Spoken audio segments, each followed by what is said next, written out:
ಎಲ್ರಿಗೂ ನಮಸ್ಕಾರ. ನೀವು ನೋಡ್ತಾ ಇದ್ದೀರಾ ಟಿವಿ ವಿಕ್ರಮ. ನಾನು ಮುಮ್ತಾಜ್ ಅಬ್ದುಲ್ ನೆಲ್ಲಡ್ಕ. ವೀಕ್ಷಕರೇ, ಕಮಲ್ ಹಾಸನ್ ಈ ವ್ಯಕ್ತಿ ನಿಮಗೆಲ್ರಿಗೂ ಗೊತ್ತು ಅಂತ ಅಂದುಕೊಳ್ಳುತ್ತೀನಿ. ಕಮಲ್ ಹಾಸನ್ ಅವರೇ, ನೀವು ಕನ್ನಡದ ಬಗ್ಗೆ ಕೀಳಾಗಿ ಮಾತಾಡ್ತೀರಿ, ಸನಾತನ ಧರ್ಮದ ಬಗ್ಗೆ ಕೀಳಾಗಿ ಮಾತಾಡ್ತೀರಿ. ಅದೇ ನಿಮಗೆ ಮಸೀದಿಯಲ್ಲಿ ನಡೆಯುವಂತಹ ಅತ್ಯಾಚಾರಗಳ ಬಗ್ಗೆ ಮಾತನಾಡುವಂತಹ ದಮ್ಮಿದ್ಯಾ ಕಮಲ್ ಹಾಸನ್ ಅವರೇ? ನೀವು ದಕ್ಷಿಣ ಭಾರತದಲ್ಲಿ ದೊಡ್ಡ ನಟನೇನೂ ಆಗಿರಬಹುದು, ಇಲ್ಲ ಅಂತ ಹೇಳಲ್ಲ. ಆದ್ರೆ ನೀವೊಬ್ಬ ಭಾಷಾ ಪಂಡಿತರ ಅಥವಾ ನೀವೊಬ್ಬ ಇತಿಹಾಸ ತಜ್ಞರ ಅಲ್ಲ ಅಲ್ವಾ? ಯಾಕಂದ್ರೆ ಕನ್ನಡ ಹುಟ್ಟಿದ್ದೇ ತಮಿಳಿನಿಂದ ಅಂತ ವಿಷಕಾರು ಮೂಲಕ ಕನ್ನಡಿಗರಿಂದ ವಿರೋಧ ಕಟ್ಕೊಂಡಂತಹ ವ್ಯಕ್ತಿ ನೀವು. ಆಯ್ತು, ಇನ್ನು ನೀವೇನು ದೊಡ್ಡ ರಾಜಕಾರಣಿನ? ಅದು ಅಲ್ಲ. ಯಾಕಂದ್ರೆ 2018ರಲ್ಲಿ ಸ್ವಂತ ಪಕ್ಷವನ್ನ ಕಟ್ಟಿಕೊಂಡಂತಹ ನೀವು ಎಲ್ಲಾ ಚುನಾವಣೆಯಲ್ಲೂ ಸೋತು ಪಕ್ಷ ಅಧಿಕಾರಕ್ಕೆ ಬರೋದು ಬಿಡಿ, ಒಂದು ಕ್ಷೇತ್ರವನ್ನು ಕೂಡ ಗೆಲ್ಲೋದಕ್ಕಾಗ್ಲಿಲ್ಲ. ಕೊನೆಗೀಗ DMK ಪಕ್ಷದ ಸಪೋರ್ಟ್ನಿಂದ ಒಂದಷ್ಟು ದಿನಗಳ ಹಿಂದಷ್ಟೇ ರಾಜ್ಯಸಭೆಗೆ ಪ್ರವೇಶವನ್ನ ಪಡ್ಕೊಂಡಿದ್ದೀರಾ. ಇಂತಹ ಅಪ್ರಬುದ್ಧ ಮೈಕ್ ಸಿಕ್ಕರೆ ಮೈ ಮೇಲೆ ಪ್ರಜ್ಞೆ ಇಲ್ಲದ ಹಾಗೆ ಮಾತನಾಡುವಂತಹ ನೀವು ಸನಾತನ ಧರ್ಮದ ಬಗ್ಗೆ ಮಾತಾಡ್ತೀರಾ? ಜನ ಚೀತು ಅಂತ ಉಗಿತಾ ಇದ್ದಾರೆ. ಗೊತ್ತಾಗ್ತಾ ಇದೆಯಾ ಕಮಲ್ ಹಾಸನ್ ಅವರೇ? ವೀಕ್ಷಕರೇ, ಒಂದಷ್ಟು ದಿನಗಳ ಹಿಂದೆ ಕನ್ನಡದ ಬಗ್ಗೆ ಕೀಳು ಮಟ್ಟದಲ್ಲಿ ಮಾತಾಡಿ ಎಲ್ಲರಿಂದ ಉಗಿಸ್ಕೊಂಡಿದ್ದಂತಹ ಕಮಲ್ ಹಾಸನ್ ಈಗ ಸನಾತನ ಧರ್ಮದ ಬಗ್ಗೆ ಮಾತಾಡಿದ್ದಾರೆ. ವೈದ್ಯಕೀಯ ಕೋರ್ಸ್ಗಳ ಪ್ರವೇಶಾತಿಗಾಗಿ ನಡೆಯುವಂತಹ ನೀಟ್ ಪರೀಕ್ಷೆಯಲ್ಲಿ ಕೆಳ ಹಂತದ ವಿದ್ಯಾರ್ಥಿಗಳು ತೇರ್ಗಡೆ ಆಗ್ತಾ ಇಲ್ಲ. ಇಂತಹ ಅಡೆತಡೆಯನ್ನ ನಾವು ಶಿಕ್ಷಣದಿಂದ ಮಾತ್ರ ಮೆಟ್ಟಿ ನಿಲ್ಲೋದಕ್ಕಾಗತ್ತೆ. ಅದರಲ್ಲೂ ನಾವು ಶಿಕ್ಷಣದಿಂದ ಮಾತ್ರ ಸನಾತನದ ಕೊಂಡಿಯನ್ನ ಕಳಚಿಕೊಳ್ಳೋದಿಕ್ಕೆ ಸಾಧ್ಯ. ಹೀಗೆ ತಮ್ಮ ಎಲುಬಿಲ್ಲದ ನಾಲಿಗೆಯನ್ನ ಕಮಲ್ ಹಾಸನ್ ಅವರು ಹರಿಬಿಟ್ಟಿದ್ದಾರೆ. ಈ ಮೂಲಕ ಹಿಂದೂಗಳಿಗೆ, ಸನಾತನ ಧರ್ಮೀಯರಿಗೆ ಕಮಲ್ ಹಾಸನ್ ಅವರು ಅವಮಾನವನ್ನ ಮಾಡಿದ್ದಾರೆ.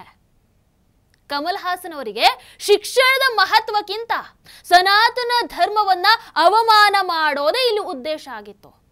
ಅಲ್ಲಲ್ಲ, ದುರುದ್ದೇಶ ಆಗಿತ್ತು ಅನ್ನುವಂಥದ್ದು ಇಲ್ಲಿ ಸ್ಪಷ್ಟವಾಗಿ ಅರ್ಥ ಆಗುತ್ತೆ.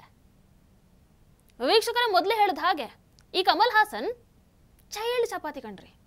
ಅಂಥ ವಾಗ್ಮಿಯೂ ಅಲ್ಲದ, ಫುಲ್ ಟೈಮ್ ರಾಜಕಾರಣಿನೂ ಅಲ್ಲದ, ವಿಚಾರಗಳನ್ನು ಹೊಂದಿರುವಂತಹ ವಿಚಾರವಂತನೂ ಅಲ್ಲದಂತಹ, ಬರೀ ವಿವಾದಗಳಿಂದಾನೇ ಸುದ್ದಿಯಲ್ಲಿರೋದಕ್ಕೆ ಇಷ್ಟಪಡುವಂತಹ ಈ ಕಮಲ್ ಹಾಸನ್ ಅವರ ಆಚಾರ ಇಲ್ಲದಿರುವಂತಹ ನಾಲಿಗೆ, ವಿಚಾರ ಇಲ್ಲದಿರುವಂತಹ ಮೆದುಳನ್ನ ನಾವೆಲ್ಲರೂ ಖಂಡಿಸಲೇಬೇಕು. ಇತ್ತೀಚೆಗೆ ಬಿಡುಗಡೆಯಾದಂತಹ ಥಗ್ ಲೈಫ್ ಸಿನಿಮಾ ಅದಂತೂ ತೋಪೆದ್ದು ಹೋದ್ಮೇಲೆ, ಕನ್ನಡಿಗರಂತೂ ಈ ಸಿನಿಮಾವನ್ನ ಮೂಸಿ ನೋಡ್ದು ಹೋದ್ಮೇಲೆ ಕಮಲ್ ಹಾಸನ್ ಪಾಪ ಕಂಗಾಲಾಗಿ ಹೋಗ್ಬಿಟ್ಟಿದ್ದಾರೆ. ಮೀಡಿಯಾಗಳ ಅಟೆನ್ಷನ್ ಸಿಗ್ಲಿ ಅನ್ನುವಂಥ ಒಂದೇ ಒಂದು ಕಾರಣಕ್ಕೋಸ್ಕರ ಆ ಕಡೆ ಕನ್ನಡಿಗರ ಬಗ್ಗೆ, ಈ ಕಡೆ ಸನಾತನ ಧರ್ಮದ ಬಗ್ಗೆ ವಿಷ ಕಾರೋದಕ್ಕೆ ಶುರು ಮಾಡ್ಕೊಂಡಿದ್ದಾರೆ. ಆ ಕಡೆ ಆನೆ ಹೋಗ್ತಾ ಇದ್ರೆ ಈ ಕಡೆ ನಾಯಿ ಬೊಗಳ್ತಾ ಆಯ್ತಂತೆ. ಆ ರೀತಿ ಆಗಿದೆ ಇವತ್ತು ಕಮಲ್ ಹಾಸನ್ ಅವರ ಪರಿಸ್ಥಿತಿ. ಹೌದಲ್ವೋ? ಇತಿಹಾಸ, ಮೌಲ್ಯ, ಧರ್ಮ, ಆಚಾರ, ವಿಚಾರಗಳ ಬಗ್ಗೆ ಪರಿಜ್ಞಾನನೇ ಇಲ್ಲದಂತಹ ಕಮಲ್ ಹಾಸನ್ ಅವರೇ, ನಿಮಗೇನ್ರಿ ಗೊತ್ತು ಸನಾತನ ಧರ್ಮದ ಪ್ರಾಮುಖ್ಯತೆ ಬಗ್ಗೆ? ನಮ್ಮ ಹೆಮ್ಮೆಯ ಸನಾತನ ಧರ್ಮ ವಿಶ್ವದಲ್ಲಿರುವಂತಹ ಪುರಾತನ ಧರ್ಮಗಳಲ್ಲಿ ಒಂದು. ಚಾಣಕ್ಯರು, ವಿದ್ಯಾರಣ್ಯರು, ಸ್ವಾಮಿ ವಿವೇಕಾನಂದರು, ಶಂಕರಾಚಾರ್ಯರಂತಹ ಸಹಸ್ರಾರು ಕೋಟಿ ಜ್ಞಾನಿಗಳನ್ನ ಹಿಂದೂ ಧರ್ಮ ಈ ಜಗತ್ತಿಗೆ ಕೊಟ್ಟಿದೆ. ವೇದ, ಶಾಸ್ತ್ರ, ಉಪನಿಷತ್ತು, ಧರ್ಮ, ಅರ್ಥ, ಕಾಮ, ಮೋಕ್ಷದ ಬಗ್ಗೆ ಅಗಾಧವಾದಂತಹ ಜ್ಞಾನವನ್ನ ಪಸರಿಸುವಂತಹ ಗ್ರಂಥಗಳನ್ನ ಸನಾತನ ಧರ್ಮ ಕೊಟ್ಟಿದೆ. ಭಗವದ್ಗೀತೆಯಂತಹ ಜೀವನ ಮಾರ್ಗದರ್ಶನ ಇವತ್ತು ಭಾರತೀಯರು ಮಾತ್ರ ಅಲ್ಲ, ಜಗತ್ತಿನಲ್ಲಿ ಕೋಟ್ಯಾಂತರ ಜನ ಅಧ್ಯಯನ ಮಾಡ್ತಾ ಇದ್ದಾರೆ. ಭಗವದ್ಗೀತೆ ಜೀವನದ ಮಾರ್ಗದರ್ಶಿ ಅಂತ ಹೇಳ್ತಾ ಇದ್ದಾರೆ. ಸಾವಿರಾರು ಗ್ರಂಥಗಳನ್ನು ಓದೋ ಬದಲು ಒಂದು ಭಗವದ್ಗೀತೆಯನ್ನು ಓದಿದ್ರೆ ಜೀವನದ ಸಾರ ಅರ್ಥ ಆಗುತ್ತೆ ಅಂತ ಹಾಡಿ ಹೊಗಳ್ತಾ ಇದ್ದಾರೆ. ಅಷ್ಟೇ ಯಾಕೆ, ಹಿಂದೂಯಿಸಂ ಅನ್ನುವಂಥದ್ದು ಕೇವಲ ಒಂದು ಧರ್ಮ ಅಲ್ಲ, ಅದೊಂದು ಜೀವನ ವಿಧಾನ. ಸನಾತನ ಧರ್ಮ ಒಂದು ಧರ್ಮ ಅಲ್ಲ, ಅದು ಜೀವನ ವಿಧಾನ ಅಂತ ಹೇಳ್ತಾ ಇದ್ದಾರೆ. ಅಂಡ್ ಇದೇ ಸತ್ಯ, ಇದೇ ನಿತ್ಯ ಕೂಡ. ಮಿಸ್ಟರ್ ಕಮಲ್ ಹಾಸನ್ ಅವರೇ, ನಿಮಗೆ ಧರ್ಮ ಅಂದ್ರೆ ಏನು ಅಂತ ಗೊತ್ತಾ? ಅದರಲ್ಲೂ ಸನಾತನ ಧರ್ಮದ ಬಗ್ಗೆ ಏನು ಗೊತ್ತು ನಿಮಗೆ? ಧರ್ಮ ಅಂತಂದ್ರೆ ಕರ್ತವ್ಯ ಅಥವಾ ನೈತಿಕತೆ ಅನ್ನುವಂತ ಅರ್ಥ ಬರುತ್ತೆ. ಅದರಲ್ಲೂ ಸನಾತನ ಧರ್ಮದಲ್ಲಿ ಪ್ರತಿಯೊಬ್ಬ ವ್ಯಕ್ತಿ ಕೂಡ ಜೀವನದಲ್ಲಿ ಒಂದಷ್ಟು ಕರ್ತವ್ಯಗಳನ್ನು ಹೊತ್ತು ಬಂದಿದ್ದಾರೆ. ಆ ನಂಬಿಕೆ ಇದೆ, ಅದನ್ನು ಪೂರೈಸಬೇಕು.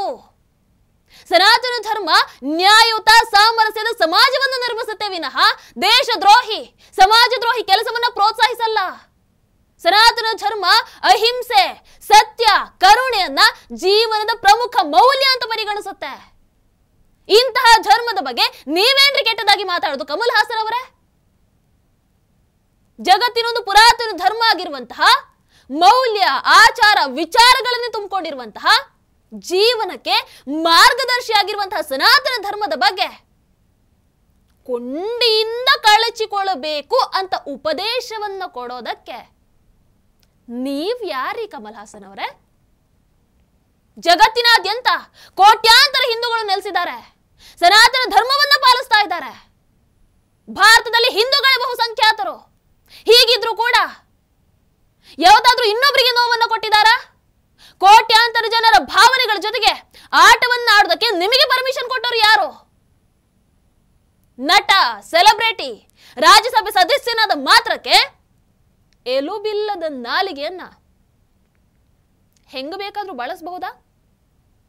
ಅಷ್ಟಕ್ಕೂ ನೀಟ್ ಶಿಕ್ಷಣಕ್ಕೂ ಈ ಸನಾತನ ಧರ್ಮಕ್ಕೂ ಏನ್ರಿ ಸಂಬಂಧ? ಜಗತ್ತಿನಾದ್ಯಂತ ಕೋಟ್ಯಾಂತರ ಹಿಂದೂಗಳಿಗೆ ಶಿಕ್ಷಣ ಅಕ್ಷರವನ್ನ ಕಲಿಸಿದ್ರೆ ಸನಾತನ ಧರ್ಮ ಜೀವನವನ್ನ ಹೇಗೆ ಸಾಗಿಸಬೇಕು ಅನ್ನುವಂಥದ್ದನ್ನ ಕಲಿಸುತ್ತೆ. ಇದೇ ಕಾರಣಕ್ಕೋಸ್ಕರ ಇತಿಹಾಸದ ಉದ್ದಕ್ಕೂ ಹಿಂದೂ ಧರ್ಮೀಯರು ಬೇರೆ ಮತದವರ ಮೇಲೆ ದಾಳಿಯನ್ನ ಮಾಡಿಲ್ಲ, ಬಲವಂತದ ಮತಾಂತರವನ್ನ ಮಾಡಿಲ್ಲ, ಭಯೋತ್ಪಾದನೆಯನ್ನ ಕೂಡ ಮಾಡಿಲ್ಲ. ಯಾವುದೇ ಷಡ್ಯಂತರವನ್ನ ಮಾಡದೆ ಅನ್ಯ ಮತೀಯರ ದಾಳಿಗಳನ್ನು ಕೂಡ ಸಹಿಸಿಕೊಂಡು ಜಗತ್ತಿಗೆ ವಿಚಾರಧಾರೆಯನ್ನ ಮೊಗೆದು ಕೊಡ್ತಾ ಇರುವಂತಹ ಧರ್ಮ ಅಂತ ಹೇಳಿದ್ರೆ ಅದು ಸನಾತನ ಧರ್ಮ. ಆ ಸನಾತನ ಧರ್ಮದ ಬಗ್ಗೆ ಚೀಪ್ ಆಗಿ ಮಾತಾಡ್ತಾ ಇರುವಂತಹ ಕಮಲ್ ಹಾಸನ್ ಅವರೇ, ತಲೆಯಲ್ಲಿ ಏನ್ ತುಂಬಿಕೊಂಡಿದ್ದೀರಾ? ಹಿಂದೂ ಧರ್ಮದ ಬಗ್ಗೆ, ಸನಾತನಿಯರ ಬಗ್ಗೆ ಕೀಳು ಮಟ್ಟದ ಮಾತುಗಳನ್ನು ಆಡುವ ಮೂಲಕ ತಮ್ಮ ನಾಲಿಗೆ ಚಪಲವನ್ನ ತೀರಿಸಿಕೊಳ್ಳುವಂತಹ ಇಂಥವರಿಗೆ ಏನ್ ಮಾಡಬೇಕು ನೀವೇ ಹೇಳಿ. ಸನಾತನ ಧರ್ಮದ ಬಗ್ಗೆ ಮೂಳೆ ಇಲ್ಲದ ನಾಲಿಗೆಯನ್ನು ಹೊರತೆಗೆದಿರುವಂತಹ ಕಮಲ್ ಹಾಸನ್ ಅವರು ಬೇರೆ ಮತದ ಬಗ್ಗೆ ಇದೇ ರೀತಿ ಮಾತಾಡ್ತಾರಾ? ಆ ಧೈರ್ಯವನ್ನ ಮಾಡ್ತಾರಾ? ಮದ್ರಸಾಗಳಲ್ಲಿ ಮಾಡುವಂತಹ ಅಧರ್ಮದ ಪಾಠದ ಬಗ್ಗೆ, ಅಕ್ರಮ ಚಟುವಟಿಕೆಗಳ ಬಗ್ಗೆ ಮಾತಾಡ್ತಾರಾ? ಮಸೀದಿಯಲ್ಲಿ ಕಾಮುಕ ಮೌಲ್ವಿಗಳಿಂದ ನಡೆಯುವಂತಹ ಅತ್ಯಾಚಾರದ ಬಗ್ಗೆ ಮಾತಾಡ್ತಾರಾ? ಈ ಸತ್ಯಾಸತ್ಯತೆ ಬಗ್ಗೆ ವಿಡಿಯೋವನ್ನ ಮಾಡಿ ಸತ್ಯ ಹೇಳುವಂತಹ ಧಮ್ಮು ಬೇರೆ ವಿಚಾರದಲ್ಲಿ ಇರುವಂತವರಿಗೆ ಈ ವಿಚಾರದಲ್ಲಿ ಇಲ್ಲ ಬಿಡಿ.